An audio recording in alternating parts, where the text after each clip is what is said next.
Condo ou maison individuelle, quelles sont les 8 différences entre ces 2 types de biens aux États-Unis? Bonjour à tous, je suis Julien Reynard d'Investir.us, je suis ravi de vous retrouver pour cette nouvelle vidéo. Alors aujourd'hui, je vais vous dresser le portrait des 2 biens résidentiels qu'on trouve le plus communément aux États-Unis, à savoir la maison individuelle et le condominium. Alors déjà, qu'est-ce que c'est qu'un condominium? Je vais commencer par ça, par vous réexpliquer bien sûr quel est chacun de ces 2 actifs. Le condominium, pour commencer avec lui, c'est en fait un appartement dans un immeuble, qui généralement a un certain nombre de services. C'est très commun aux États-Unis et donc, vous devenez copropriétaire, au sein de l'immeuble et vous, bénéficiez de la jouissance propre d'un des appartements. Hem Et du coup, le condominium, généralement, vous êtes propriétaire de ce qui est à l'intérieur, légalement, vous êtes, propriétaire de ce qui est à l'intérieur des murs, alors que les parties communes sont, elles, possédées par ce qu'on appelle la condo association, c'est-à-dire, l'association qui, organise, les, parties communes. Donc, globalement, sur un condominium, vous possédez le sol, vous possédez, les meubles de cuisine, l'électroménager, les meubles de salle de bain, les sanitaires, ce qu'on appelle les plumbing fixtures, c'est-à-dire tout ce qui ressort des murs. En revanche, la plomberie, tout ce que sont la tuyauterie ne vous appartiennent pas, mais font partie des parties communes. De la même manière, les luminaires, les prises vous appartiennent, mais tout ce qui est, le câblage électrique ne vous appartient pas.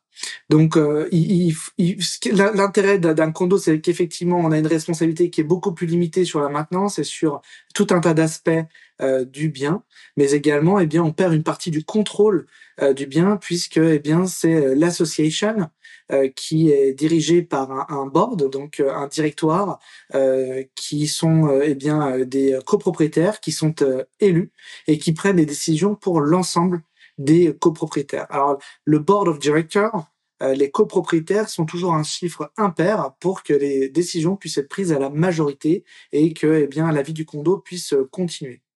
Dans le cadre d'un condominium, vous avez également un Community Association Manager, c'est-à-dire un gestionnaire pour les parties communes qui est embauché par les copropriétaires et qui est lui en charge des parties opérationnelles, de la gestion, de la maintenance, des travaux si besoin, et qui tout simplement met en place ces décisions qui sont prises par le board du directoire. Pour certaines décisions qui sont majeures au condo, il faut avoir un vote malgré tout par les copropriétaires. C'est le cas par exemple si on change la façade du bâtiment. Alors je parle pas juste de la couleur, mais un produit, le matériel qui est utilisé pour la façade par exemple du bâtiment qui va changer l'aspect visuel et architectural du bâtiment.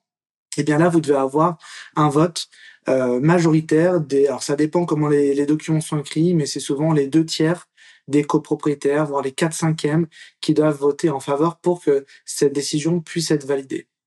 Donc le condominium est donc un appartement où il y a également souvent attaché à ça des frais évidemment de copropriété qui sont plus ou moins importants en fonction des services qui sont proposés aux copropriétaires, à ceux qui en bénéficient. Donc dans certains condominiums, vous avez une piscine, vous avez une salle de gym, vous avez des tennis évidemment. Pour supporter toutes ces charges, il y a un frais mensuel qui est demandé aux copropriétaires de payer pour pouvoir supporter la maintenance. Ce frais de condominium peut évoluer, il peut également avoir ce qu'on appelle des assessments, c'est-à-dire des charges exceptionnelles qui sont votées pour des frais exceptionnels. Donc c'est très important quand on achète un condominium de bien lire les documents de la copropriété, de vérifier les réserves financières également de la copropriété pour savoir tout simplement où on met les pieds. C'est au moins aussi important de connaître ça que de connaître évidemment tous les aspects qui sont propres à l'unité que l'on achète et évidemment de vérifier les aspects contractuels aussi lorsque l'on fait l'achat de cette unité. Mais les deux sont vraiment très importants dans le cadre d'une acquisition d'un condominium. Alors une maison individuelle, elle, est très différente puisque là, on acquiert en fait une parcelle de terrain et tout ce qui est à l'intérieur, de ces limites de terrain, de propriété, vous appartiennent et donc vous êtes le responsable. La plupart des maisons individuelles, ne sont pas sujettes à aucune restriction. Et donc, puisque vous n'avez pas de restrictions particulières sur les maisons individuelles, tout simplement, vous devez eh bien, être responsable, eh bien, de la maintenance du bien, de son amélioration, de respecter aussi les règles d'urbanisme, les lois, de vous conformer à tout ce qui est en dehors de votre propriété, mais auquel vous pouvez être, sujet malgré tout. L'avantage d'une maison individuelle, c'est qu'il n'y a pas de restriction, donc vous n'avez pas, de perte de contrôle. Personne ne va venir mettre son nez, sur votre maison, vous dire de quelle couleur vous devez peindre vos murs, ou tout simplement vous n'avez pas le droit d'utiliser, tel type de matériel pour rénover votre maison. Non, ça c'est pas du tout le cas. Donc ça, c'est un gros avantage, d'avoir tout ce contrôle-là. En revanche, effectivement, la responsabilité entière de l'entretien du terrain et du bien qui est construit dessus, la maison individuelle, évidemment, vous incombe.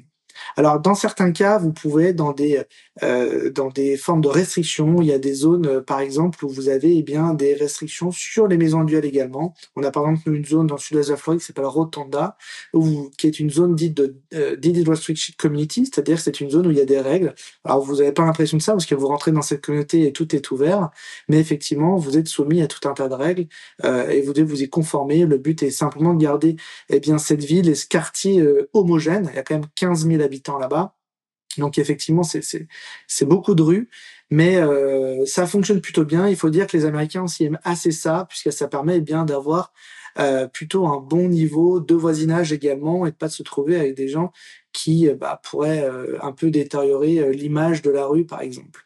Donc il y a des plus et des moins, mais vous avez aussi ce système hybride qui existe, qui n'est pas un condominium, qui est une maison individuelle, mais avec des restrictions, particulières. Donc tout ça évidemment, quand vous faites l'acquisition d'un bien, il faut que vous en soyez avisé, il faut vous demander toutes ces informations, eh bien, à l'agent qui vous accompagne dans cette acquisition, pour être sûr que vous achetiez quelque chose dont vous êtes au courant. La grosse différence aussi entre le condominium, ou les zones de restriction, même sur les maisons individuelles, les gated communities par exemple, puisqu'il y a beaucoup de communautés aussi qui sont des quartiers privés, et donc là, il y a aussi des règles qui s'appliquent pour les maisons individuelles, et des zones où il n'y a pas du tout de règles dans le cas d'une maison individuelle, c'est également des restrictions en termes de location. Il y a notamment un certain nombre de règles qui peuvent être mises en place où les gens ne veulent pas que vous fassiez la location court terme, par exemple, et donc le minimum de bail est 3 mois, 6 mois, ou alors vous avez droit à 2 baux par an ou un bail par an. Donc, c'est-à-dire qu'en gros, on limite ça à la location, long terme. Il y a même des zones où il y a des restrictions beaucoup plus importantes, qui sont des zones, eh bien, où là, vous n'avez pas du tout droit de faire de la location. Par exemple, pendant la première année ou les 2 premières années de votre propriété, pour, eh bien, limiter le nombre, tout simplement, de biens à la location. Il y a également d'autres zones dont on parle souvent, que les investisseurs, notamment européens, eh bien, ne connaissent pas, puisque c'est très peu commun en Europe. Ce sont les zones destinées aux 55 ans et plus. Ça, c'est assez commun en Floride, où vous avez effectivement des communautés entières de maisons, qui sont destinées uniquement à des acheteurs ou des propriétaires qui ont 55 ans et plus. Ces biens peuvent être parfois mis en location, mais également à des personnes qui ont 55 ans et plus. Donc, c'est vraiment des biens destinés plutôt à des gens qui vont venir passer leur retraite, enfin, en tout cas, retraités. Et effectivement, c'est des biens souvent qui valent beaucoup moins cher parce qu'il y a cette restriction qui est énorme dessus. Donc, la valeur du bien, eh bien, n'augmente jamais beaucoup puisque, bah, le nombre d'acheteurs est, par essence, beaucoup moins important. Je vous conseille de vous détourner de ce type de biens parce qu'effectivement, là, on biaise complètement l'investissement et notamment la valorisation des biens. Donc, si vous voulez une maison vraiment pas chère, vraiment beaucoup moins chère que la maison de la rue en face ou de la rue derrière, posez-vous cette question, est-ce que c'est pas une maison 55 ans et plus? Et c'est souvent, eh bien, le cas. Et donc, là, effectivement, il vaut mieux, passer son chemin. Alors, je vous propose maintenant de vous faire, eh bien, une différence, les 8 majeures différences que, je trouve entre le condominium et la maison individuelle, donc des, différences, que, je vais, eh bien, comparer une à une.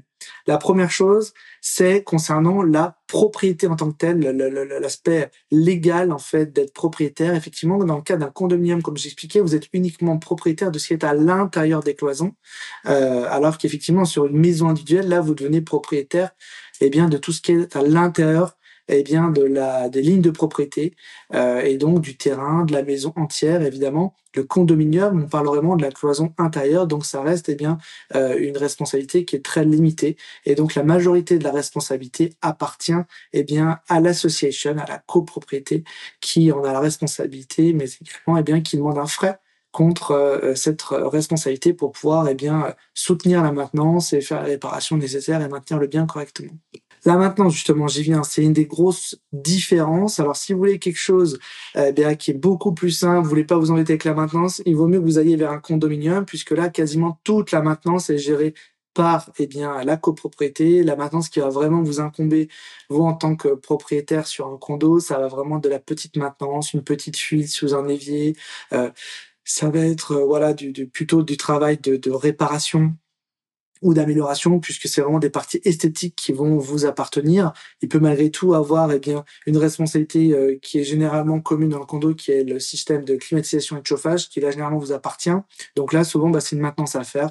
Mais globalement, quand même, vous avez très très peu de maintenance et du coup, c'est beaucoup plus évident pour vous de travailler avec la copropriété qui va gérer tout ça si vous souhaitez ne pas avoir cet aspect fastidieux lorsque vous possédez un bien. En revanche, la maison individuelle, là, vous êtes responsable de tout, donc vous devez avoir votre réseau de personnes, si vous n'avez pas un gestionnaire pour vous occuper de votre bien, pour gérer la maintenance du bien, avoir un plombier, un électricien potentiellement, mais également quelqu'un qui s'occupe des climatisations, puisqu'en Floride, c'est très important, évidemment la climatisation, ou même si vous êtes à Pickwick, le chauffage, en tout cas ces systèmes-là, qui sont critiques, surtout si vous avez un locataire. Mais également, tout ce qui peut, arriver sur un bien. La toiture, évidemment, est également un élément très important sur les maisons individuelles. Là, vous n'avez pas la responsabilité dans le cadre d'un condominium, mais dans le cadre d'une maison individuelle, la toiture vous appartient entièrement, donc vous devez aussi, la maintenir, bien sûr. Alors, en face de cette maintenance, c'est également un frais, et je reviens là-dessus. Dans le cadre du condominium, vous avez ces fameux HOA fees qui vous sont prélevés tous les mois, tous les trimestres ou tous les semestres, qui sont parfois très élevés. C'est pour, maintenir tous ces aspects-là. En plus, il y a des aspects légaux maintenant qui sont demandés par l'État de Floride pour tous les condominiums d'avoir des réserves minimum, donc ils prélèvent même plus que ce qu'il faut vraiment pour la maintenance. Donc voilà, c'est un choix qu'il faut faire, le choix plutôt de la tranquillité, mais qui peut coûter plus cher qu'une maintenance réelle si on est dans le cadre d'une maison individuelle. Autre point important, c'est l'aspect de l'intimité. Si vous venez profiter de votre bien aux États-Unis et que vous cherchez vraiment à avoir quelque chose de plus privé, de plus intime, il vaut mieux que vous alliez vers une maison individuelle, puisqu'évidemment vous êtes dans le cadre d'une propriété pure, on va dire, où vous n'allez pas avoir de mitoyenneté ou de copropriété, ce qui n'est pas le cas d'un appartement, d'un condominium, où là effectivement l'intimité est beaucoup moins importante puisqu'il n'y a qu'une cloison qui vous sépare de votre voisin. Un autre point important, et c'est un mot que vous avez peut-être déjà dû lire quand vous regardez le listing aux États-Unis, ce sont les fameuses amenities. Les amenities, en fait, ce sont tous les services que vous pouvez trouver qui sont associés à une acquisition immobilière, une piscine commune, un terrain de tennis commun, un golf. Ça peut être une salle de gym également. Voilà, ça c'est les choses les plus communes que l'on voit. Alors évidemment, c'est des choses qui sont assez maintenant devenues presque standards dans les nouveaux condominiums, les nouveaux développements. Même depuis plusieurs décennies maintenant, en Floride, il y a beaucoup de condominiums qui ont des piscines, par exemple, et des salles de gym. Donc ça, c'est très commun dans le cadre du condominium. Et si ça, c'est un point important pour vous, il vaut mieux que vous alliez là-dedans, puisque ces services, pour vous, sont un plus. Si vous venez profiter du bien, ou tout simplement, c'est un choix stratégique pour faire du locatif aussi. C'est vrai que ça attire un certain nombre de clientèles, ces services-là. Dans le cadre d'une maison individuelle, généralement, vous pouvez avoir une piscine privée. Vous pouvez effectivement avoir un tennis privé. Si c'est une très grande maison, vous avez le terrain déjà qui est construit dessus, vous pouvez le faire construire. Mais effectivement, la plupart des amenities au sens propre du terme, des parties communes sont beaucoup moins communes. Effectivement, après, comme je vous disais plus tôt, il y a des gated communities, donc des quartiers entiers privés où là, effectivement, il peut y avoir un clubhouse avec un golf. Il y a certaines communautés de ce type-là. Vous avez effectivement la possibilité d'avoir des amenities. Parfois, les amenities dans le cas des maisons individuelles sont totalement différentes de la propriété. Par exemple, aujourd'hui en Floride, chacun a son bien dans le cadre d'une gated community, chacun a sa maison et effectivement il y a un golf, mais le golf est lui possédé par une entité étrangère. Donc les membres du golf peuvent être étrangers à la communauté. Il y a effectivement aussi beaucoup de propriétaires des maisons dans la communauté qui sont aussi inscrits en tant que membres du golf, mais c'est quand même deux choses qui sont différentes. Donc voilà, les amenities, voilà ce qu'il en est un peu sûr, vous en trouvez beaucoup plus facilement dans les condominiums que dans les maisons individuelles. Le coût d'acquisition entre un condominium et une maison individuelle, ça c'est un point de comparaison aussi intéressant. Alors de manière globale, quand même, les condominiums sont moins chers que les maisons individuelles. C'est souvent des surfaces aussi plus petites. Et puis effectivement, la maison individuelle, il y a le coût du terrain qui est également inhérent au coût de l'acquisition du bien. Donc généralement, c'est moins cher d'acquérir un condominium. Alors après, attention, parce que dans les centres-villes aujourd'hui, aux États-Unis, dans les grandes villes américaines, même chez nous à Sarasota, on a des condominiums qui battent des records et qui sont parfois beaucoup plus chers que des maisons individuelles, des penthouses ou vraiment les grands appartements d'étage qui sont très élevés et qui peuvent parfois être très grands, hein, parfois du taille d'une maison. On a des appartements, moi que je connais ici en ville à Sarasota, qui font 400, 500 mètres carrés, parfois 1000 mètres carrés sur 2 étages. Donc vraiment des choses de très grand luxe qui dépassent 10, 15, 20 millions de dollars, ça existe aussi. Mais effectivement, de manière plus globale, le condominium va forcément être beaucoup plus abordable qu'une maison individuelle de manière en général. Alors après, si vous, votre choix, ça va vraiment être le mot liberté qui va s'imposer, bah, dans ce cas-là, il vaut mieux que vous achetiez une maison individuelle qu'un condominium parce qu'effectivement, en termes de flexibilité, la maison individuelle est vraiment ce qu'il y a de mieux. Le condominium, vous l'avez compris, vous allez perdre une partie du contrôle de votre propriété. Il va falloir fonctionner avec les règles du condominium. Si vous fonctionnez pas avec elles, vous pouvez même avoir des amendes par la copropriété si vous respectez pas les règles.